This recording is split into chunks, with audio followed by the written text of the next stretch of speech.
আসসালামু আলাইকুম রহমতুল্লাহি অবরাকাতু। প্রশ্ন হচ্ছে, রোজা অবস্থায় কি ইনহেলার ব্যবহার করা যাবে বা ইনহেলার ব্যবহার করলে কি রোজা ভেঙে যাবে? দেখুন, শ্বাসকষ্ট দূর করার জন্য তরল জাতীয় একটি ওষুধ যা মুখে স্প্রে করা হয়, শ্বাসের রোগীরা ব্যবহার করে থাকেন।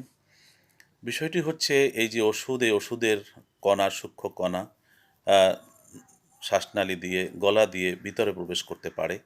এই আশঙ্কার কারণে ওলামা একরাম মনে করেন রোজা অবস্থায় ইনহেলার ব্যবহার থেকে বিরত থাকা উচিত, আর ব্যবহার করলে রোজা ভেঙে যাবে। তবে এমন যদি ইনহেলার হয় যেটা গলা দিয়ে ভিতরে যাবে না, শুধু মুখের মধ্যে কাজ করবে, তাহলে সেটি ব্যবহার করা যেতে পারে, কিন্তু না করাই উত্তম। আম, সাম্প্রতিক সময়ে জানা গেছে যে এমন ওষুধও আবিষ্কার হয়েছে, বের হয়েছে, যে এই ওষুধের কার্যকারিতা দীর্ঘ সময় পর্যন্ত থাকে। 12 ঘন্টার অধিক সময় পর্যন্ত ওষুধের কার্যকারিতা থাকে। যাদের শ্বাসকষ্ট আসে তারা যদি সেহারির পরে, শবে সাদেকের পূর্বে ইনহেলার ব্যবহার করেন, আবার ইফতারির পরে যদি করেন, তাহলে রোজা অবস্থায় ব্যবহার করার প্রয়োজন পড়ে না।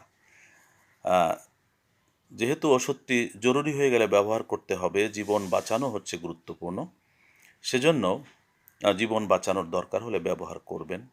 তবে এই ধরনের ইনহেলার যার সূক্ষ্ম কণা গলা হয়ে ভিতরে প্রবেশ করার সম্ভাবনা, সেটা ব্যবহার না করতে ওলামায়ে কেরাম নির্দেশনা দিয়েছেন। মোদ্দা কথা হচ্ছে, ইনহেলারের কণা, সূক্ষ্ম কণা, ওষুধ, এগুলো গলা দিয়ে ভিতরে প্রবেশ করতে পারে। এই আশঙ্কায় ওলামায়ে কেরাম রোজা অবস্থায় ইনহেলার ব্যবহার করতে নিষেধ করেছেন। রোজা ভেঙে যাবে বলে তারা মতামত দিয়েছেন। আশা করি বিষয়টি স্পষ্ট হয়েছে। আসসালামু আলাইকুম রহমতুল্লাহ ওবরাকাতুহু।